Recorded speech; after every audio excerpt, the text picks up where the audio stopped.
It began before dawn, early Sunday morning. Yes, get me Gulfport, civil defense.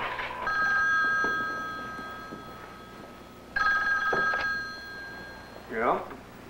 Wade, Bill Tilson, Mobile Weather Bureau. Yes, Mr. Bill. Hate to wake you, but Camille's changing course, turning north now, instead of east. Looks like she's going to hit you right where you live. For 24 hours, the whole Gulf Coast has been on hurricane watch. People sleeping at their posts. And now... Harrison County Civil Defense to Biloxi CD. Come back, please. Yes? Julie? Mobile Weather says it's coming. Wake everybody up.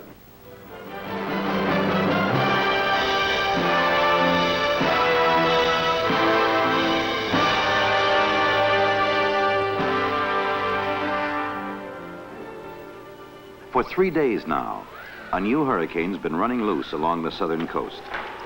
A lady called Camille, supposedly headed toward the Florida Panhandle, but, like any lady, perfectly capable of changing her mind. The 7 a.m. bulletin from the Weather Bureau. Camille, a small but extremely dangerous storm, is now shifting westward, moving toward the Mississippi coast.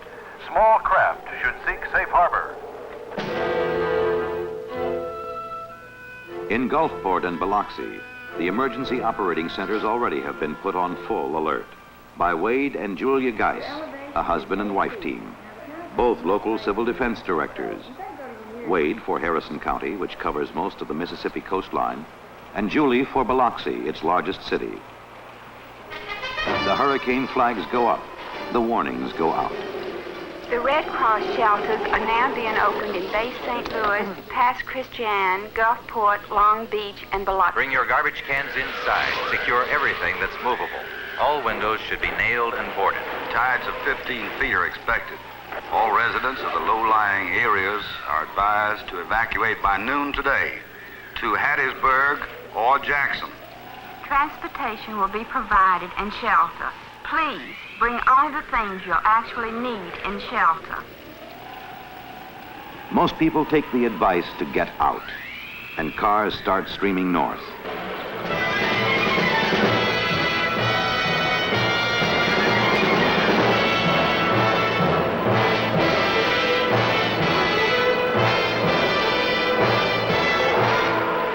Early Sunday afternoon, Camille brushes past the mouth of the Mississippi.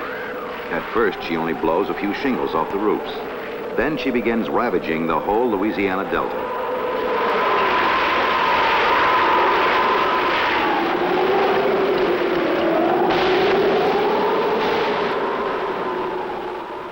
Upriver, the levees are beginning to crumble under pressure of wind and water.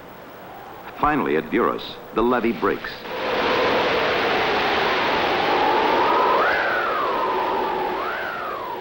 Time to get out. And now the few who lingered are running for their lives, north to New Orleans and safety. By late afternoon, advance winds are touching the Mississippi coast. The slowpokes are still gassing up. And civil defense workers and local police are going door to door, trying to rout the stragglers out. No, we're not getting out. Well then, would you give me the names of your next of kin? Say, you're serious about this, aren't you? Mister, I've never been more serious in my life. Martha, let's pack up. But we'll get up on the 3rd floor. The water won't get that high. But if the 1st and 2nd floor go, the 3rd floor is coming down. Excuse me. Hiya, pal. Come in. Welcome to the hurricane party. 100,000 people have listened and left. Left behind, the young who think nothing can ever hurt them. The unbelievers who plan to ride it out. The sightseers, the thrill seekers, the stubborn. It's now 6:30 p.m. Sunday in Biloxi, Mississippi, and the hurricane is really beginning to be felt here. As you can see, the palm trees are blowing, the rain is beginning to increase, and the sea is beginning to churn in the Gulf. It promises to be a long, long night in Biloxi. CD office to Rescue White. We have a call on Sandy Hook Road at Henderson Point. 3 subjects trapped in automobile. In Gulfport and Biloxi, half a dozen trained volunteer rescue teams in heavy-duty trucks and ducks are answering the first calls for help. We need an ambulance at the Nickel School Shelter to pick up an expectant mother. Take her to the hospital. By 8 o'clock, power lines are falling, starting fires, and winds are whipping them out of control. Even in New Orleans, on the outer edge of the storm, Camille's beginning to cause problems. Along the industrial canal, another levee breaks, begins flooding part of the city.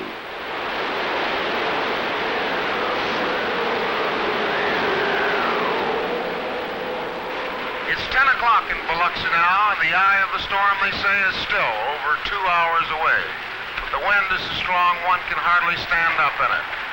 The rain is torrential, streets are flooded, we are cut off from the outside world in our motel here. There is no power, everything is black. Rescue Red to CD control. Harrison County CD. Already one of Gulfport's heavy-duty rescue teams is in trouble. What's your 1020? Rescue Red has gone out on one mission too many. Their truck is swamped in the rising tide. To hell with the radio and the equipment. Abandon your machine. Power poles are falling, live wires sizzling in the streets. Staying out now is suicide. Rescue Blue and White, come home. All rescue units, come home.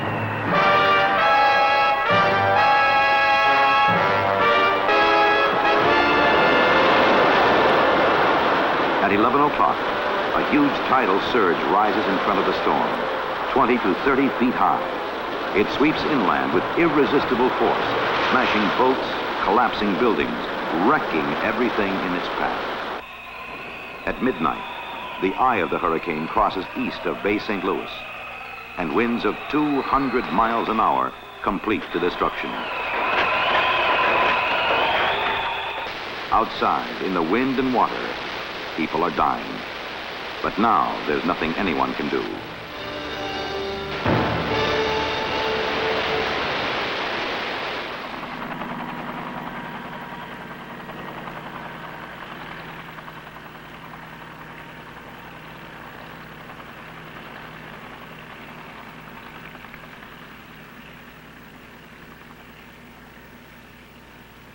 They called it the American Riviera, the loveliest beach in the South. Now,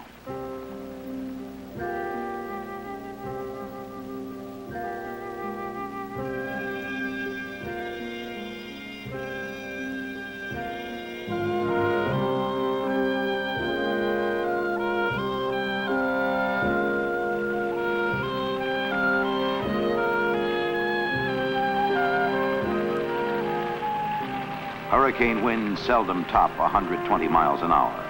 Camille's have reached 200, tornado intensity. But cutting a wider swath than any tornado that ever lived.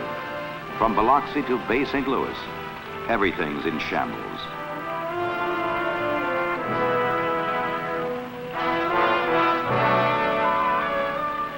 Down the Delta, it's not much better. In Buras, where the levee broke, there were 6,000 homes. Now, only 6 are fit to live in.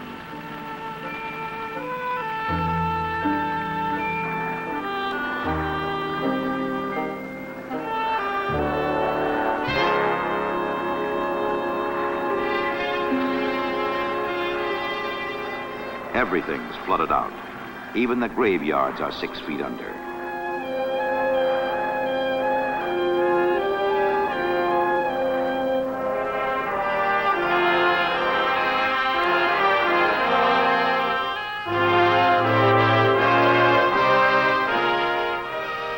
In Louisiana, the damage is enormous, but the casualty list is low. Mississippi's losing on every count. Survivors are stumbling out of the shelters, still dazed by what they've been through, and at seeing how little is left.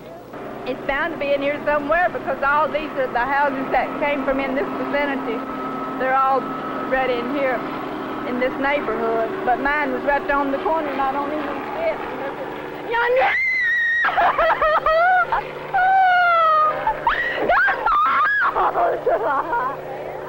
That grave yonder, that's mine. Some are lucky, others less so. You can't imagine devastation as complete as this. When we came over Monday, we thought we were going to still find our home. When we walked up the street and saw it level, we knew that whoever stayed would not be here. Here lie the Richelieu apartments in Pass Christian, where some of the tenants refuse to get out.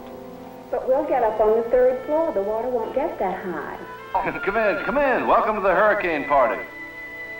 24 people decided to ride it out at the Richelieu. 23 died when the building collapsed. One youngster floated out a 3rd floor window on a mattress and lived. The man on the 2nd floor, he had a drink, and he told me to come on up and join a party that they were going to stay on the 3rd floor. And I told him, no, this was too serious. I told him to get out.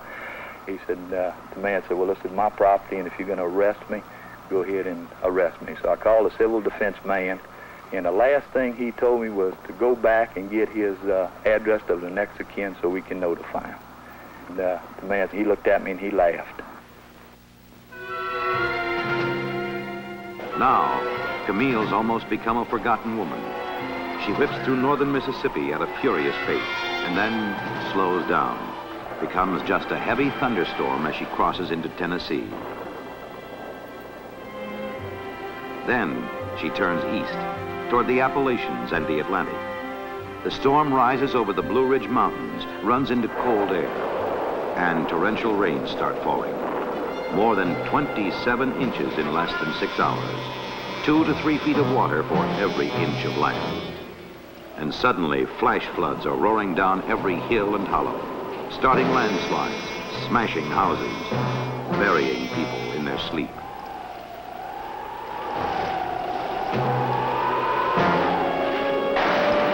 In the morning, every river in central and western Virginia is in full flood. The Ty, the Buffalo, Rockfish, Greenbrier, the Big and Little Kanawhas. Waynesboro is under 8 feet of water. Glasgow and Scottsville, 14. In Richmond, Governor Godwin put state civil defense in charge of all rescue and relief operations, backs them up with all the state's resources, beginning with the National Guard.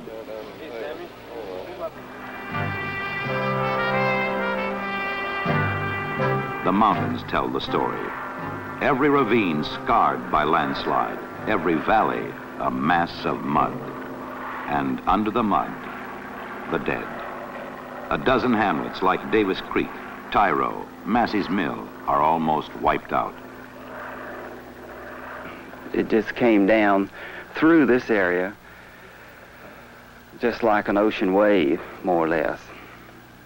And these people right in here, they just didn't have a chance. It just took all these houses through here.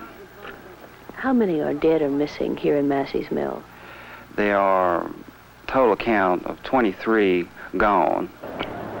She asked me, I reckon a dozen or 2 times, if a little house is gone, when did it go? I told her it's been gone a long time. And was anyone living in the house? Yes, and there was Oliver boy and his wife and 2 little children. The little children, they got drowned.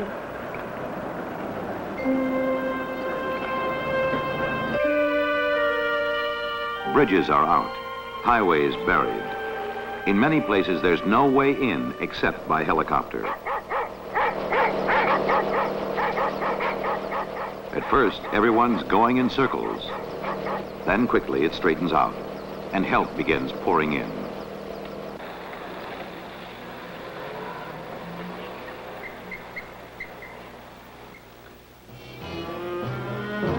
All the smaller streams keep pouring water into the great historic river of Virginia, the James. And from Lynchburg to Richmond, the cities downstream are in the deepest danger they've known in a century.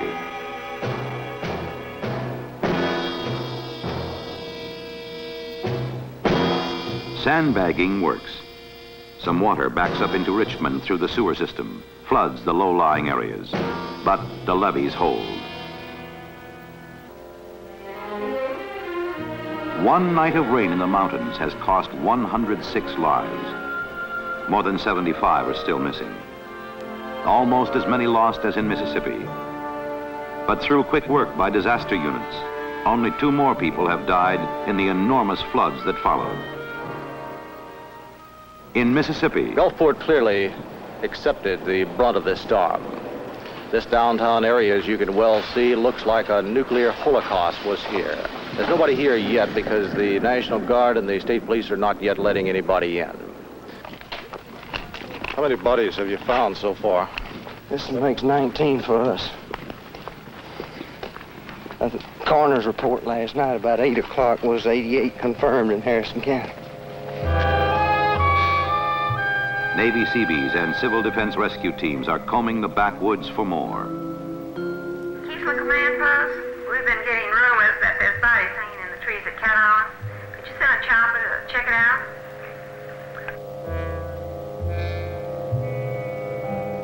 Up and down the beach, Coast Guard planes and choppers are searching the waters offshore for bodies. No one knows how many have died. There's no water except from broken mains, with the inevitable threat of typhoid. We need water, and I don't care what you put it in. Milk bottles, wine bottles, beer cans, anything. No power, no food, no nothing. Suddenly, 1,000 problems are overwhelming the few who have to meet them. Ask him to please contact the Biloxi police, see if they can get a hold of him. Our radio's out. We cannot notify the law authorities here.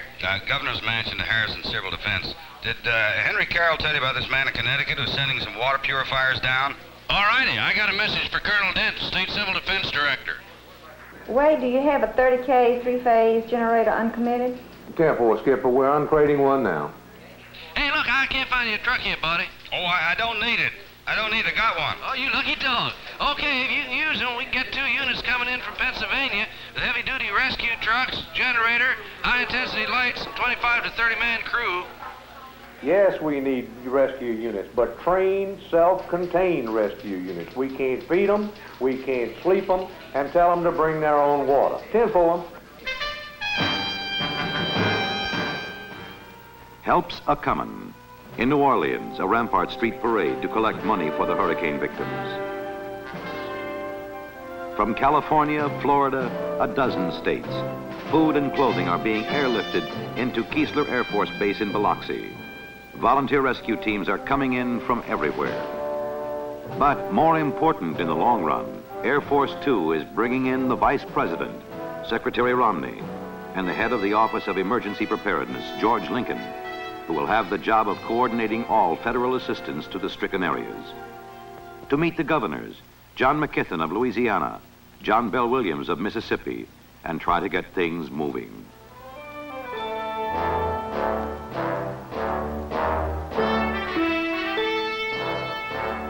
House trailers for the homeless, food for the hungry, medical supplies, emergency generators from civil defense, 1,000 other things. From Washington, John E. Davis, National Director of Civil Defense, comes in to confer with Governor Williams and local CD officials.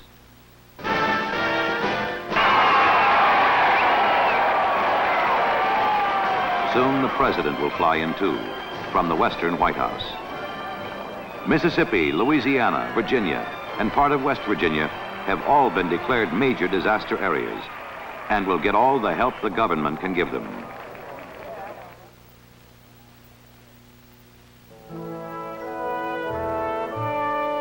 In the Delta country, they're still flooded out.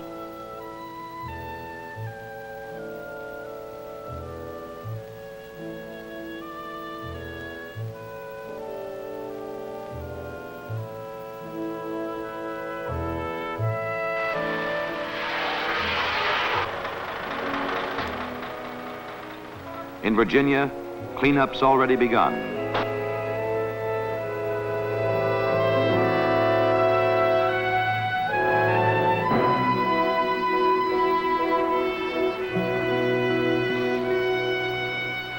Oh, well, I'm not really down, I don't think.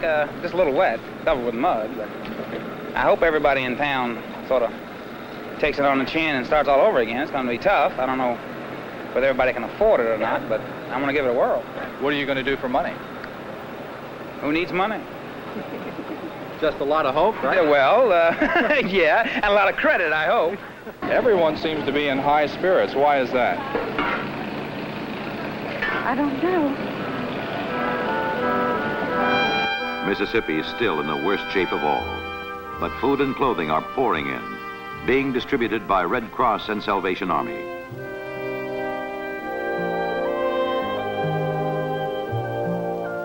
What are you looking for now?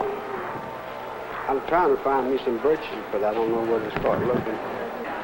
You ever think you'd be out here looking for clothes in a gymnasium? No, sir. I never thought I'd ever do it. So you lost your shirt. What now? I don't know, start over again. I got the clothes I got on and $22 in my pocket. And if I'd have had a choice, I'd have picked some better clothes. Thousands are homeless, have to be evacuated north to Hattiesburg or Jackson.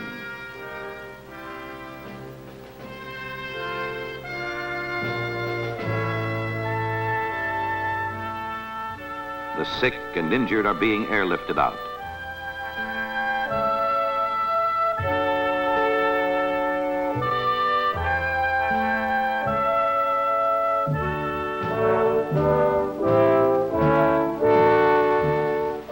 No one knows yet how many have died, or why they ignored the warnings and stayed behind. Mister, I don't know why they stayed, but I know why I left. I kept this thing 200 miles behind me, and I'll do it again. I won't ever stay and wait to see what's going to happen. And this is my first hurricane. I didn't know enough to get out. This is my last time I'm going to sit down here. In the most storm, this is my last one. And my house was under 12 feet of water. And I've seen about all my family has had destruction of their homes.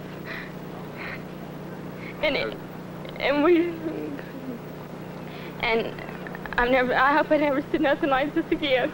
I'm mighty young, but it takes this hard blow. Can you understand why anybody would stay here? Does that make sense to you? No, not certainly not now. I look at all this, I kind of wish I'd stuck around and gone with the house. I wouldn't have any problem. Others mean to hang on. And did you weather the storm in your house? Yeah, we'll never do it again, I'll tell you that. What happened when the roof came off? I almost had a heart attack. It was awful. And you plan to rebuild and move back to Bay St. Louis? Yes, well, that's my home. Do you plan to rebuild, or what will you do now? Well, there's nothing else to do. There's part of my house still there. So I have to go back. That's all we have. I have a blind husband, and that's our roots. But there's one thing for sure. We'll rebuild. Yeah. We got a beautiful country down here. We'll make it beautiful again. Nearly everyone along the beachfront has been wiped out. Their houses wrecked or vanished. Some have lost everything, including hope. But surprisingly, on every third or fourth lot along the beach, American flags are being planted, flying defiantly. Maybe to tell the world, we aren't down yet. Now people are beginning to pick up the pieces. What are you looking for down there? Money and all sorts of things like spoons, forks, and knives, parts of mirrors, parts of plates, razor blades. Have you found anything? Yep, money, spoons, razor blades. How much money did you find? $4.98. How long are you going to keep digging? Till I have to go home.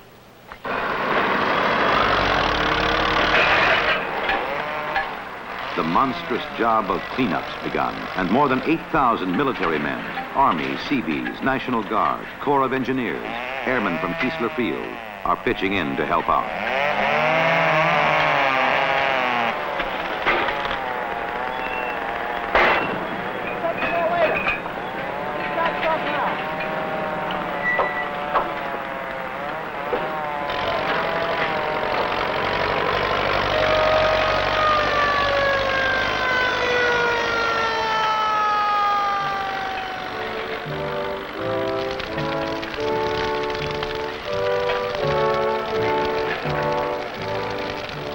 It's been 7 long days since thousands of rescue workers have seen a bed, or their homes, or their wives. Julie, you still there? How are you, honey? Tired. It's Saturday night and it's been one hell of a week. Let's go home.